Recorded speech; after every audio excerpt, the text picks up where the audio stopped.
왕이신 나의 하나님, 내가 주를 높이고 영원히 주의 이름을 송축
사랑하는 성도 여러분, 또 오늘도 또 주 안에서 또 여러분들에게 복되고 소망 있는 그런 하루가 되기를 원합니다.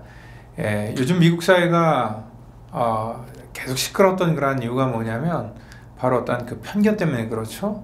인종을 바라보는 그런 관점들, 그런 것들이 피부 색깔로 사람들의 어떤 인격이나 그런 사람들의 그런 삶을 규정해버리는 그런 이 제도 속에 우리가 살고 있기 때문에, 그래서 이 백인이 흑인을, 그리고 또 우리 에이시안 사람들을 마치 또 뭐 우리 또한 그 뭐 차이니즈처럼 막 취급하면서 그렇게 무시당하고 또 무시하고 막 그러한 과정들이 전부 다 편견 때문에 그렇습니다.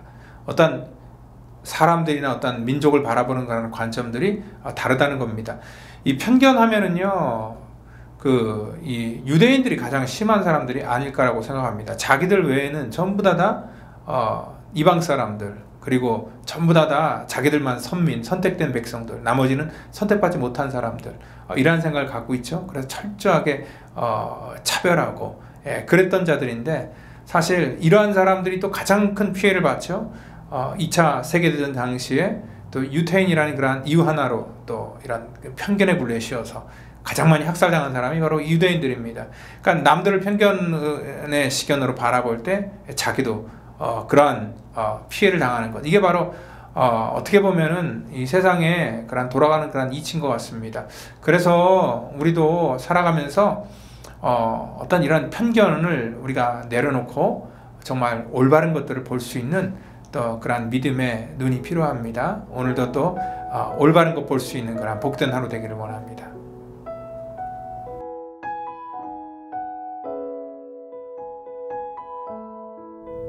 가이사랴에 고넬료라 하는 사람이 있으니 이달리아 부대라 하는 군대의 백부장이라.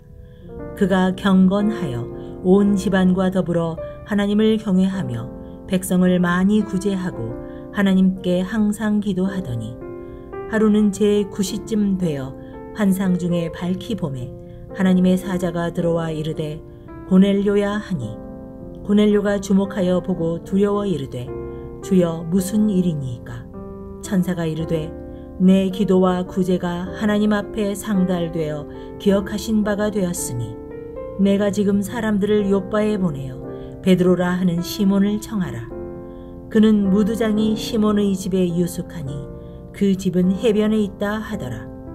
마침 말하던 천사가 떠나매 고넬료가 집안 하인 둘과 부하 가운데 경건한 사람 하나를 불러 이 일을 다 이루고 요바로 보내니라. 오늘 본문에는요 고넬료라는 사람이 등장하는데요, 이 고넬료는 백부장이다 라고 이렇게 소개를 하고 있고, 그는 이방 사람입니다. 어떻게 보면 로마 사람이죠.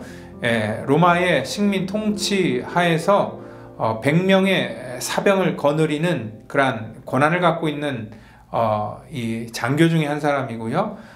그리고 실질적으로 이 고넬료는 바로 그러한 위치 속에서 이렇게 많은 그러한 이 사람들을 거느렸기 때문에 그 사이에도 어떻게 보면 상당한 그러한 영향력이 있는 사람일 수 있습니다. 근데 이 고넬료라는 사람이 어떻게 예수님을 믿게 됐는지는 모르겠으나 오늘 이 사람이 베드로를 청하여서 오늘 온 가족이 그 복음으로 인하여서 오늘 세례를 받고 또 구원을 받는, 그리고 성령의 그러한 놀라운 체험을 하는 그러한 역사가 오늘 이 본문 속에 쓰여져 있다는 것입니다. 당시 어떻게 보면 군인이었기 때문에 이 고넬료는 쉽게 말해서 공무원이라고 할 수 있죠. 그러니까 그 당시 로마 사회는 황제를 숭배하는 사상이었기 때문에 황제 외에는 다른 어떠한 그러한 신들을 특별히 공무원의 위치에서 고백하고 믿는다는 것이 사실 굉장히 어려운 일이었음에도 불구하고 오늘 이 고넬료는요 자기의 그런 믿음의 고백을 오늘 당당하게 펼쳐나가는 것을 볼 수 있습니다. 그리고 또한 오늘 이 고넬료가 이렇게 은혜를 받았고, 그리고 은혜를 받는 과정 속에서 그가 어떠한 사람이었나를 오늘 잠깐 이렇게 묘사를 하는데, 베드로 사도를 그가 소문을 통해서 알게 되었고 자기 집으로 모실 때에 오늘 이 베드로를 대하는 그러한 태도를 보면은요, 오늘 25절에 어떻게 그에게 대하냐면, 베드로가 들어올 때 고넬료가 맞아서 발 아래 엎드려 절했다 얘기를 하고 있습니다.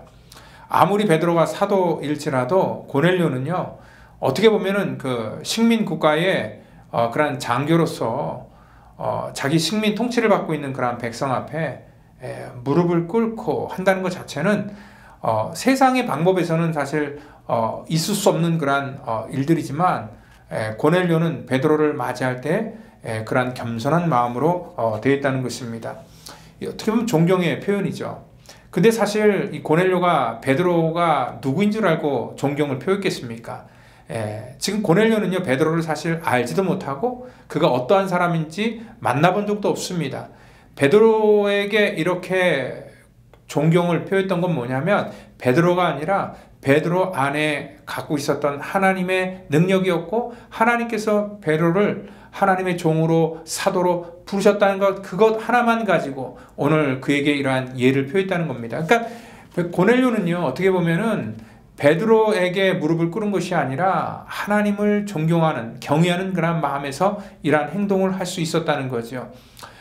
저 역시도 목사로서 이렇게 살아가면서 우리 성도님들에게 참 어떻게 보면은 정말 기대 이상의 그러한 이 섬김을 받을 때가 참 자주 있습니다. 우리 성도님들이 뭐 세상의 경험, 나이 뭐 이런 거 다 떠나서요, 목사라는 그런 하나만으로도 굉장히 좀 이렇게 우대를 해주고 존중을 해줍니다. 그런데 저는 뭐 잘 알고 있죠. 뭐 제 자신 볼 게 뭐가 있습니까? 그러니까 저를 보고 우대해 주는 것이 아니라 제가 하나님의 말씀을 전하는 목사라는 그런 위치에 있기 때문에 하나님을 경외하는 마음, 그리고 하나님의 말씀을 사랑하는 마음 속에서 저에게 그렇게 대해준다는 것을 저도 잘 알고 잊지 않고 있습니다. 어떠한 사람이 잘나서가 아니라 그냥 하나님의 종이기 때문에 하나님을 경외하는 마음 속에서 이러한 행동을 한다는 것 자체는요, 그 사람의 신앙을 볼 수 있는 것이고 또 그 사람의 마음의 그 중심을 볼 수 있다는 것입니다. 그래서 믿음이 좋은 사람들은요, 항상 목회자를 볼 때 굉장히 이렇게 정중하게 대해주고요, 그리고 굉장히 이렇게 하나님을 대하듯이 오늘 그러한 모든 부분들에 할애하는 것들을 볼 때에 참 그러한 부분들이 그 사람의 신앙을 볼 수 있게 하는 그런 척도로 또 생각할 수도 있다는 것입니다. 오늘 이 고넬료의 성품은요, 22절에 그는 의인이고 하나님을 경외하는 자라, 그리고 유대 온 족속이 그를 칭찬하였다 얘기를 하고 있습니다. 그러니까 유대인들에게도 인정받는 그러한 이방인이었고, 비록 그가 식민지 그러한 이 장교였지만 이 정복국가, 피정복국가의 그러한 이 백성들이 그를 존경했다라고 이렇게 얘기를 하고 있습니다. 오늘 이러한 자를 만나기 전까지 베드로도요, 사실 이 고넬료에 대해서 잘 알지 못하는 상황 속에서 일종의 편견을 가지고 그를 바라보고 있었습니다. 오늘 이 성령의 역사가 오순절 믿음의 공동체에게 부어질 때 가장 큰 그러한 방해 요소는 제가 생각할 때는 핍박이 아니라 바로 이런 편견이라고 생각합니다. 아직도 그 유대 공동체 안에 아직도 그들이 예수를 믿고 변화가 되었다라고 얘기를 하지만 그들의 뿌리 깊은 곳 속에 박혀있는 그런 이 선민 우월의식 같은 것들이 아직도 변하지 않고, 또 그런 것들로 인하여서 이방인들을 아직도 차별하는 그런 관점에서 모든 것들을 지금 바라보고 있습니다. 오늘 이 베드로도요, 사실 예수를 믿었지만 여전히 아직 유태인이기 때문에 유대적으로 모든 것들을 받아들이고 해석하려는 그러한 경향이 있었다는 것입니다. 우리도 그렇잖아요. 아무리 예수 믿어도 그 사람이 과거에 갖고 있었던 그러한 그 경험, 태도, 습관, 그리고 문화, 이런 것들을 다 떨궈버리고 새롭게 된다는 것은 사실 어렵잖아요. 아무리 예수를 믿어도 과거의 그러한 이 행실들을 우리 속에 계속 이렇게 갖고 있는 그러한 경향들이 있고요. 또 말의 태도나 습관 같은 것도 여전히 바뀌지 않는 그러한 부분들이 분명히 있다는 것입니다. 그런 베드로에게 오늘 본문은요, 하나님께서 환상을 통하여서 베드로를 깨우는 그러한 내용입니다. 베드로에게 하늘에서 보자기가 내려왔는데 지금까지 유대인 전통 속에서 절대로 먹어서는 안 되고 손에 대서는 안 되는 그러한 이 짐승들이 있는데 하나님께서 그것을 먹으라 얘기를 합니다. 베드로가 도저히 자기는 한 번도 그런 것도 생각해 본 적도 없었고 먹을 수 없다 하니까 하늘로 다시 올라가는데 또다시 그게 내려와서 또다시 먹어라. 그런 일이 3번 있었다 얘기를 하고 있습니다. 베드로는 참 이해가 될 수 없습니다. 율법에 분명히 먹지 말라고 했는데 왜 갑자기 그런 환상이 내 가운데 있을까라고 그는 곰곰이 생각하다가 이 고넬료의 청함을 받게 되고, 나중에 하나님께서 왜 그러한 환상을 자기에게 보여줬는지를 나중에 돼서야 그는 이해하고 깨닫게 되었다는 것입니다. 여러분들, 베드로는요, 성령의 음성이었지만 자기 속에 있는 자기 안에 가둬 있는 그런 편견을 깨뜨리기가 어려웠습니다. 끝까지 거부하죠. 절대로 자기는 그거 먹을 수 없습니다. 자기는 지금까지 평생 내가 그렇게 믿어왔고 그렇게 생각했던 것, 이거를 내가 떨쳐버릴 수가 없습니다. 라는 그러한, 아무리 성령이 얘기해도요, 그런 것들을 자기 경험 때문에 포기하는 그러한 일들을 했다는 거죠. 우리가 우리의 신앙생활도 마찬가지입니다. 하나님께서 우리 가운데 말씀해 주셔도 자기 고집을 꺾지 않고 또 자기 경험을 내려놓지 않고 그것을 고수하고 또 그것들이 자기를 편안하게 만든다는 그러한 이유로 받아들여지지 않으려고 하는 그러한 이 모든 것들을, 상황을 받아들이지 않는 그러한 경우가 굉장히 많다는 것입니다. 오늘 이 환상은요, 베드로 안에 갇혀있던 그러한 이방인에 대한 편견을 깨뜨리는 그러한 사건이었고, 또 이 고넬료의 그러한 가정을 방문함으로 인하여서 지금까지 갖고 있었던 그러한 이 베드로의 모든 생각들을 완전히 다 뒤바꿔 놓는 하나님의 그러한 이 섭리와 이 경륜이었다는 것입니다. 오늘도 우리가 성령님의 역사를 스스로 제한해서 내가 보고 싶은 면만 보는 것이 아니라 어떻게 다른 면도 있다는 것을 우리가 분명히 알아야 되는 것이고, 또 내가 이해한 것이 전부가 아니라 우리의 정말 작은 그러한 그 경험과 이성으로 어떻게 하나님의 그 신묘막측하신 그런 놀라운 일들을 어떻게 우리가 판단하고, 또 어떻게 우리가 그것들을 말할 수 있겠습니까? 말할 수 없는 거죠. 오늘 우리가 하나님의 능력을 바라본다는 것 자체는 뭐냐면 바로 우리의 경험을 내려놓고 하나님을 온전히 의지하는 것입니다. 그럴 때 정말 하나님이 보여주시길 원하는 것들을 볼 수 있는 그런 실력이 생기게 된다는 것입니다. 오늘 베드로의 다시 눈을 열어서 하나님께서 베드로에게 새로운 경험들을 통하여서 그의 사역의 지경을 넓혀나가시는데, 오늘도 하나님께서 우리 가운데 주시는 것들을 똑바로 보고 우리의 작은 그런 경험과 이 좁은 그러한 세계관을 가지고 하나님을 판단하는 그러한 일들이 없도록 오늘도 그러한 능력 있는 삶을 살기를 바랍니다. 기도합니다. 주님 감사합니다. 오늘도 주의 택한 백성들, 하나님께서 여러 가지 그러한 삶의 경험을 가지고 살게 하셨는데, 하나님, 우리가 갖고 있는 그러한 관점으로 하나님을 판단하고 또 사람들을 바라보는 것이 아니라 하나님께서 우리 가운데 주시는 그러한 마음을 가지고 세상을 바라볼 수 있는 그러한 믿음의 눈을 열어 주시옵소서. 오늘도 아버지 하나님, 정말 우리의 삶 속에 정말 이 편견의 마음을 내려놓고 주님께서 원하시는 그러한 삶을 살아갈 수 있도록 우리 모든 성도들을 축복하시고 또 저들을 사용해 주시길 원하며 사랑이 많으신 예수님의 이름으로 기도하옵나이다. 아멘.